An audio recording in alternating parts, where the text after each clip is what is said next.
So, do you want me to be honest or just speak, political correctness here? But I choose to be honest with you. I choose to be honest with you, and for me to be honest with you, I have to go back a little bit. But let me start with the situation that we're facing in this country today. If you believe that those that are in power in Nigeria today would ever contemplate the possibility of giving power to an Igbo man in 2023 or thereafter, then you still haven't fully understood the challenge and the problem that we have in this country today. You need to understand that the mindset of some of these people, not all, some, but those that Buhari represents, that is his own clique within the Fulani ruling class, not all Fulanis, but his own clique, who are in power today. Their mindset is that the most dangerous people in this country and the people that they must suppress more than any other are the people of the Southeast. And you need to understand that before the Civil War, and I need to go back in history because that's a damn good question and it deserves a clear answer, a thorough answer. Let's go back a little bit. Before the Civil War, these same people, he, for example, was active then. And you need to remember the role that they played on the night of July 29th, 1966, when the Northern Officers Counter Coup took place. And 300 Igbo officers were killed in one night, including an Igbo head of state. He was involved. And many of them that are running this country in that cabal today were involved or he supported it. They said it was to pay back for what had happened in January 15th, 1966. Now, after that, what happened? The same people unleashed their people on Igbo civilians in the northern part of this country, and the figure that is often cited is 30,000 were killed. It's not true. Closer to 100,000. Not only were they killed, people, women had their stomachs cut open and little babies were pulled out and their heads were dashed against the wall.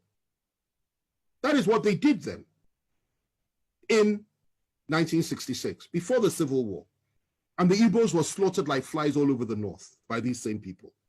They went rushing back to the east, where they believed they were safe. And the position was this: the leader of the core northern Muslims within the army, Murtala Muhammad, urged Gawan, who was head of state, to march on the east immediately and wipe out the Igbos. Gawan, to his credit, refused to do that and said, no, let's negotiate. And the negotiations started. They broke down, then there was a civil war. In that civil war, 3 million Igbos were killed by federal forces. They were killed by all of us. I'm from the Southwest. I take responsibility for that, as every other Nigerian ought to. Civilians, not soldiers, 3 million, including 1 million children, subjected to genocide, subjected to mass murder, subjected to ethnic cleansing by us. The war ended. We did not apologize. Instead, what did we do? What did we do? We took all their property in the name of abandoned property. We gave them £20, even if they had $1 million in the bank. And we said, come back, no victor, no vanquished. Biggest lie from the pit of hell. There was a victor and there was a vanquished. And we all know who was who. They came back into Nigeria and we reintegrated them. But even with all the reintegration, no Igbo man could be trusted to be General Officer Commanding GOC until Obasanjo came to power in 1999. Igbos were not allowed to rise up within the military or in any power configuration in the country. It was something that was understood, that you never put an Igbo man in a position of real power. You can give him appointments, but you don't put him in a position of real power. Okay. Obasanjo came, made General Abiaku, I think his name was, GOC. And then from there, Jonathan came, he appointed an Igbo Chief of Army Staff. Okay? Yes. My wife is reminding me of the name, Ehejireka. You know, he appointed an Igbo Chief of Army Staff. Okay? And we thought things would go on that way. There would be a reintegration of the Igbos. And Obasanjo integrated many Igbos. People like Obiezekezi and Uba, so many came in and playing key roles, key positions. We thought things would get better. And unfortunately for us, though, in 2015, everything changed because Nigerians elected, in quotation marks, a man that had, again, I say it again, a different worldview and went back to the pre-1966 disposition and mentality of things. And that position was that Igbos cannot be trusted. Igbos have no rights. Igbos are members of the, he called them 5%, I believe, that didn't vote for him. And his mindset was he will teach Igbos the lesson of their lives. And he has done precisely that. If the killings had stopped then, I would have said, okay, fine. Everything we've said is history. But sadly, it didn't stop. Igbo youths, IPOB youths, Igbo nationalists have been killed under this government. More have been killed than at any other time during this, apart from during the Civil War, under this government. Igbos have been hopelessly marginalized by the government. Igbos have been treated with contempt by this government. Not just Igbos, Southerners, Christians, and Middle Belters. They've added that one as well. And that's what's going on. And what the Igbos were subjected to by all of us in 1966 is what we are all being subjected to now by those that are around Buhari. Now, going to your question, given all that, before I come to that, let me just add this. IPOB says they want to have a referendum. They want the right to self-determine. And you label them as terrorists when none of them has ever carried a gun, as far as I'm aware. I was in prison with Nnamdi Kanu. I had extensive discussions with him. I got to know him. I understood his mindset, and I could feel his pain for his people. Yet they say they want to have a referendum. You say they're terrorists. Meanwhile, those that are butchering our people every day in the name of ethnic domination and hegemony, in the name of furthering the ambitions and the aspirations of Usman Dan Fodio and Sa'amadu Bello and Buhari himself, the three Mahdis, you don't call them terrorists. You pat them on the back, you refuse to arrest any of them. And you say what they're doing is okay. You encourage them, okay? And the same you, free Boko Haram terrorists, the same you once said that you want to apply Sharia all over the country. The same you said Muslims should only vote for Muslims. The same you says an attack on Boko Haram is an attack on the North. The same you has said so many things which implicitly are on line and on all fours with the Boko Haram philosophy. These are the people that have been ruling us for 5 years. And the same you has empowered the Fulani to a point that they have everything now.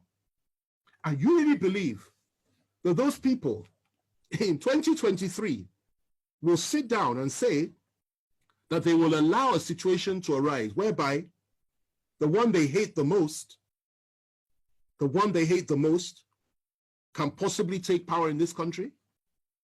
They will not allow that to happen. Now, if you ask me what I think that would be the way forward as an individual. That if you really want to appease the Southeast, indeed the people of the South, why on earth not? Why shouldn't we have that?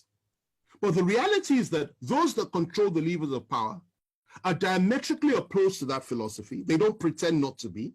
They will never deny it. And they're not even hiding it. So they won't allow that to happen. What they will tell you at the very best is possibly we'll give vice presidency to the Southeast. And in a situation like that, if they did that, and the northern president came to power, and something happened to him, I assure you they will never let an Igbo man take power. It's their mindset. Even the one that's there now, the Yoruba man that's there as VP. If anything happens to Buhari, I doubt very much they'll let him take power. The position that they have adopted is that power must remain in the north, in perpetuity for as long as possible. And they have rationalized it over and over again. So that's the situation that we're in. But left to me, two things. The first thing is this. That would go a long way to heal the wounds of the past, an apology for what we did to the Southeasterners and to the Igbos during the Civil War. Secondly, proper compensation and reparations for what we did to them. Thirdly, to now openly come forward and say, let an Igbo man be president of Nigeria, because they've never had an elected Igbo, we've never had an Igbo man leading us with power. Let it happen. That is what I would suggest. That's the first one. The other one is this. If it is, you know, you can't do that. And if it is that the time for that has passed, because many Igbos will tell you, particularly those that share the philosophy of people like Nnamdi Kanu and even Masop philosophy, they will tell you they're not interested in that anymore. Then the other thing you can do is say, allow them to determine their own future, just as the people of Scotland were allowed to determine theirs. Just as Britain, the United Kingdom, was allowed to determine hers when it came to Brexit. Just as so many other countries in the world, through a referendum and exercising the right of self-determination. And I think that would make far more sense than to say just give them an Igbo presidency, which you and I know is not likely to happen. Let me end with this, okay? We are approaching 2023. Some in the Southwest, specifically Bola Tinubu, believes that his party will field him. I will tell you this today. He has made the biggest mistake of his life. They will not support him. Their position is to keep the presidency in the North. And even if he manages to clinch the nomination for the APC, they will now shift their support to another party that will field a Northern candidate. Mark what I'm telling you today, because I've been right 9 times out of 10 when it comes to these predictions. I've been right. And I'm telling you, I'll be proved right again. That is the mess that we're in this country. So your aspirations are legitimate. You have every right to have an Igbo president. It will be a good thing for this country, for the people of the East, and indeed for the people of Africa. But those that believe they own Nigeria will not allow it, they will not accept it, and they will not create a level playing field for it. And that's the reality.